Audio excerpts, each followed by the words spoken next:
estima-se que nos próximos 10 anos todas as doenças poderão ter cura a partir do desenvolvimento da inteligência artificial.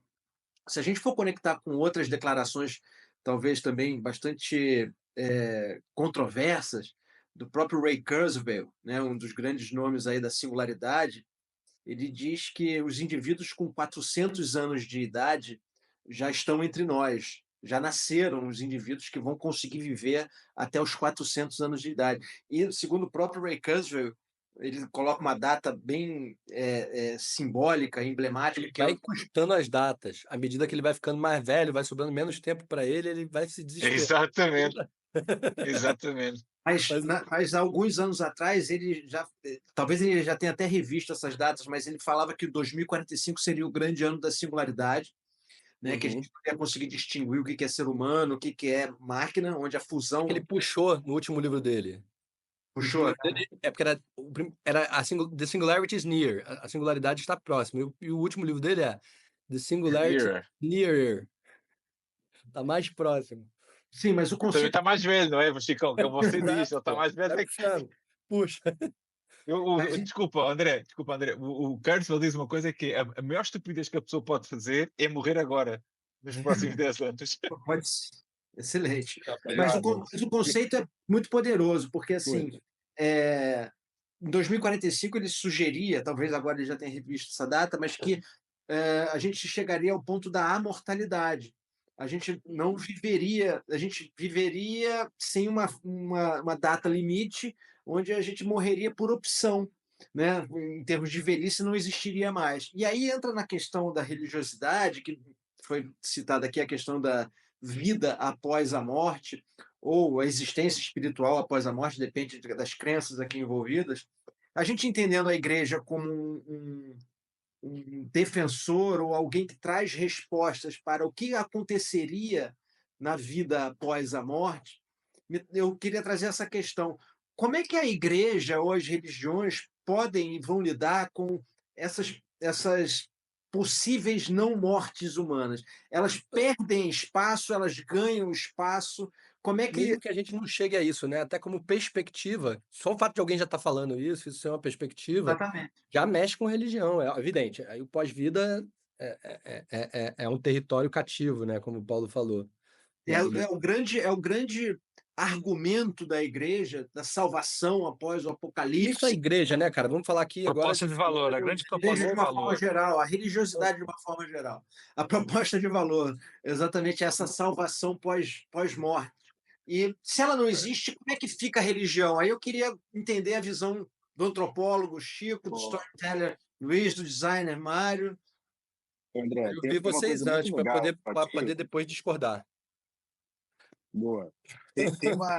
Uma vez eu tava lendo um pouco sobre o que significa o sagrado. O que é o sagrado?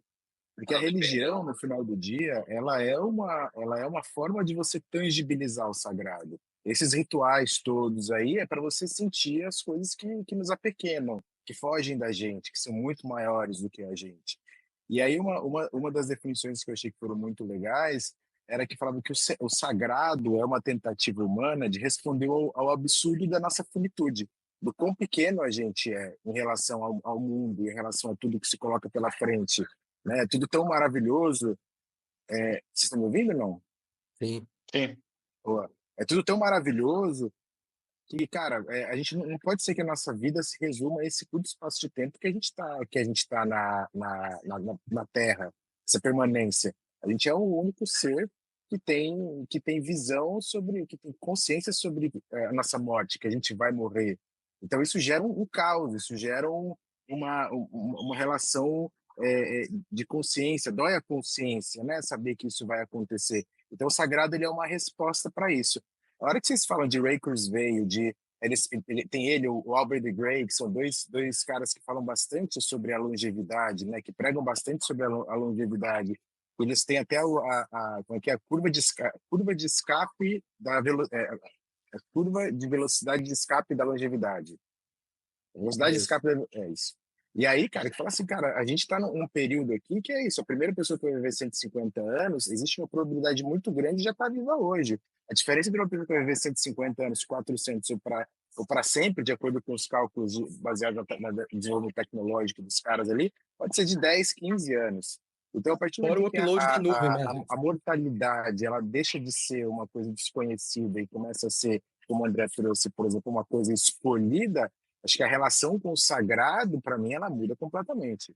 Ela precisa ir para outro lugar, porque esse lugar cativo, né, do desconhecido, da morte, da finitude, ele deixa de fazer sentido.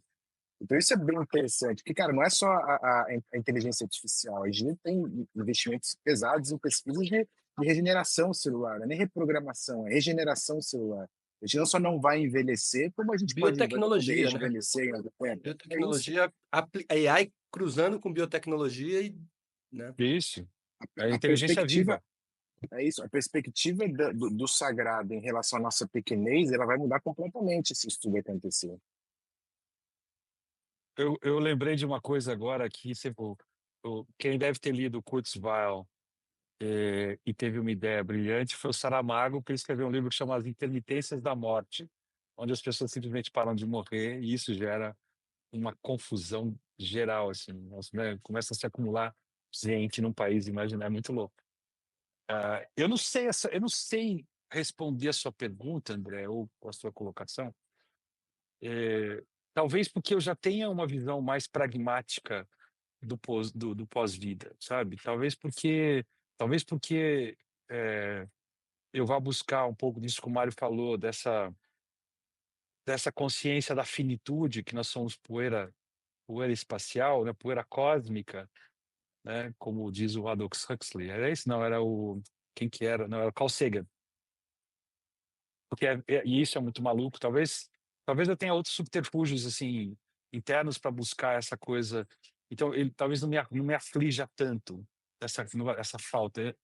Mas eu acho que concretamente talvez as pessoas tenham que passar um pouco por esse processo de buscar outras formas de se relacionar com essa questão, que talvez passe pelo físico, pelo átomo, sabe?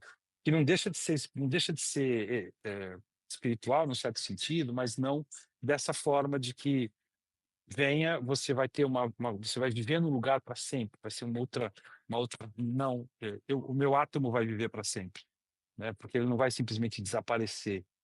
Então, talvez a relação passe por aí, né? Assim, quando suponhamos que numa hipótese toda essa proposta de valor da religiosidade ela cabe amanhã, assim, está comprovado que não existe vida após a morte, as pessoas talvez elas tenham que se relacionar com o hoje de uma outra forma, né? Então aí a gente volta para uma coisa de que dessa finitude ela tem uma consequência positiva, né?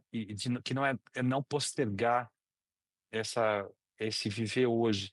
Então, fuck the zeitgeist, mas carpe diem, né? Carpe diem, volta para essa coisa de é o que temos, isso é o que temos, né? E como é que eu vou achar formas de me relacionar? Então, talvez a coisa da natureza, talvez a coisa né, da terra física, do pé no chão, dessas relações que são mais humanas, do fato da gente estar presentes no mesmo lugar ao mesmo tempo, talvez isso tome uma outra dimensão. E talvez a própria religião tenha que se adaptar para esse tipo de coisa.